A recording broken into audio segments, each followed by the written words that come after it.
French girl waves, so stay tuned. So to get started, I just have, this is day old hair. I washed it yesterday. It has no product in it. I slept on it, tied up in a bun, so it's a little wavy already. But to get started, because I have no product in it and I haven't used heat on my hair in a really long time, I'm just gonna add a little bit of like a heat protectant on it. So this is from Moroccan oil. It's the Perfect Defense. And I'm just gonna lightly mist it all over. You don't need a ton of this. You just need a little bit to kind of coat the hair. Beautiful. So, it smells so good. Forgot what hair product smells like. Okay, and then for me, my hair is pretty long. And I actually have a lot of it. Like, it doesn't really look it doesn't look like there's as much hair there as there actually is. So for me, I like to section it right in half. Just pull it in half, because it's easier for me, I find, when I section my hair to pull other pieces of hair out for the curl. I don't make as big of a mess. It just keeps me organized. So that's why I do it. And then I'm just gonna run a little brush through here. Just make sure it's nice and smooth. Now, your curling iron. So I'm gonna go ahead and use this babyless iron. I wanna say this is 1 1/4, might be 1 1/2. I think it's 1 1/4 though. If I'm wrong, let me know in the comments. So it's pretty fat iron, okay? So the longer hair you have, the larger the iron that you want, because it's gonna give you that loose wave. If you have shorter hair, you're gonna wanna use a smaller iron because you need to kind of have a little, if you have really short hair and you try to use this iron, it's not even gonna make it around the barrel. So use the right size iron. Now, I'm just gonna take a little section, not too small. And the beauty about these waves, like these beachy waves, is that you don't have to be perfect. So the sections don't have to be perfect. The waves don't have to match. It's a pretty beautiful thing. The rule of thumb here, I think, is to just switch directions as you're curling. So we're gonna curl to start away from the face, and then we're gonna pick up the next section and go towards the face. Then we're gonna pick up the next section and go away from the face. So you just kind of like volley back and forth so that the curl pattern falls in different ways, and then it doesn't look as uniform. So I'm gonna pick up my hair, and I'm just gonna use a really simple method. I'm not gonna wrap the hair. I'm not gonna like do anything crazy. I'm just gonna unclamp using my pointer finger here. So the clamp is facing my face, and we're gonna curl away from the face. So I'm gonna clamp like midway, like a third, and as I twist, I'm gonna pull it down. And I'm not gonna clamp the end of the hair. So I'm gonna leave this little end out, and I kind of keep like loosening it, and just let it fall. Just like that. So you get like this very loose kind of wave. So let's do it again on the next section. So this one I'm actually gonna do towards the face. So a good way to do that is to maybe switch your finger as a reminder. So I'm gonna use my thumb so that this little opening is gonna be towards the back of the room. Before it was facing my face. Now it's towards the back of the room. Clamp it, twist, and pull. So the key thing, I think, is just kind of keep it moving and leave the end of the hair out. I let it set for like a second and then gently release while unclamping. You have these nice loose little waves. Now, if your hair holds curl really well, you'll definitely want to like give it a little tug to kind of loosen the wave. My hair does not hold curl very well, so I'm not going to pull on it too much, especially since it's a larger iron. I'm just going to give it a little spritz. I'm going to continue with the other side, and I'm going to unclip the top and then show you how to do the top section because it'll be a little easier to see. All right, so I curled the bottom section, and then I actually curled the right side of my hair. So I'm just kind of letting this chill for a second. So I'm going to show you on the left side. I'm going to go back.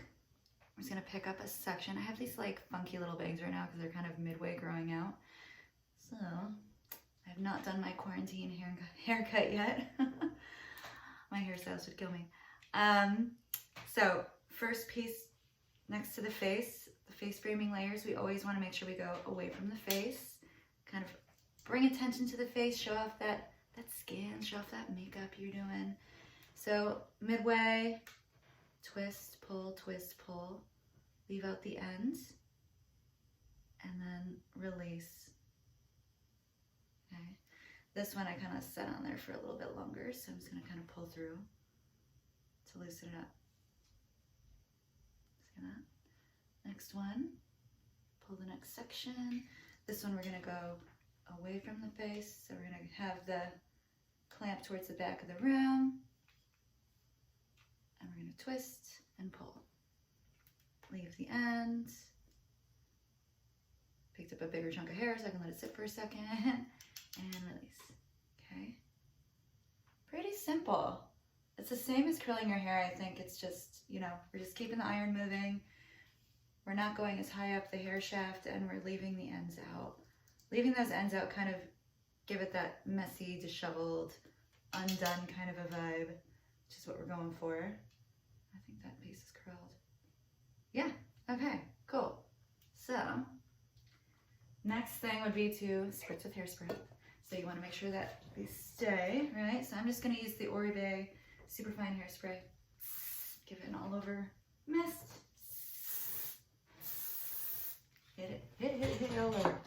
And then I'm going to go in with one of my favorite products. I'm going to let this cool for just a second. So I'm going to talk about this product while it's cooling. But I love the Kenra Dry Texture Spray. So whenever I'm doing like a beachy, loose, messy kind of thing, if I really want to build up that texture, this is an amazing product. I think it works so well. All hair types, I just love it. So I'm going to go in, and you can use a wide tooth comb if you want, and just kind of comb through. I'm just actually going to go in with my fingers and just kind of like muss it up. And, you know, you can kind of pull it away, break up those waves a little bit. And then I'm going to go in with my Dry Texture Spray, give it a good shake. And when I spray a texture spray in, I kind of like to like lift the hair and spritz as it kind of falls to kind of really coat all that hair underneath too. Because you really want to build up that body and that volume, right? It's really, really nice. So, I mean, look at that boost it's given me already. You can totally flip your head upside down if you want. Do that whole thing. Oh my gosh. I feel like a whole new woman. I also like to go in with a little bit of like a pomade to kind of clean up any stray hairs and kind of add a little extra like grit to my hair, because my hair is super clean right now. So I'm going to go in with the Ouai pomade, right? Matte pomade, yeah. And I just take like a little bit. You don't need much. Just kind of rub it in your hands. And I just kind of like to I usually work from the bottom, mid shaft to bottom. I just kind of start picking up hair and just kind of rustle it around a little bit. Rough it up a bit, you know? Because you don't want perfect looking waves. I don't really mess too much with my bit funky bang right here because I don't want it to get too messy. I like to keep that a little bit cleaner. It's kind of hard to see yourself just in a phone versus a mirror, so let's see how I did. But yeah, that's how you do it. Pretty simple. I hope that was helpful. I hope that ooh. I hope that inspired you to maybe do your hair today, or try this style of wave. It's nice and loose, nothing crazy. Looks kind of undone. Looks like I just have this natural hair texture, which is what I love about it, right?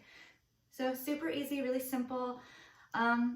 Let me know if you like it. Please give this a thumbs up if you did, and give it a subscribe if you're into it and want to see more of these.